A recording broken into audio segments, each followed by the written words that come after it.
Bir kishi do'stiga aytayapti. Qanday qilib uyda o'tirasan? Qanday yolg'izlikka chidaysan? Qanday yolg'izlikka chidaysan desa, do'sti javob beryapti. Diqqat qilinglar. Yoshligimda bundan ham qiyin narsaga sabr qila olardim. Nima edi u? Odamlar orasida o'tirardim, gapirmay sukut saqlardim. Bormi? Odamlarning orasida bo'lish uchun, ularga yoqish uchun tabiatingga teskari bo'lgan, o'zingga yoqmaydigan ishlarni qilib, boshqalarni rozi qilganingdan ko'ra uyingda o'tirganing yaxshi. Ma'qulmi? Yolg'iz qolmasang, birodar, hech qachon o'zingning fikringni eshitmaysan, o'zingning ovozingni eshitmaysan. Al-wihdatu khayrun min rafiqis su.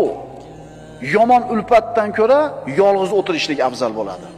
Xullas, birodar, sendan yagona talabim shuki, ishingni qarab qil, qadamingni o'ylab bos. Agar yaxshilik bo'lmasa, ko'chaga chiqishing, uyingda o'tir.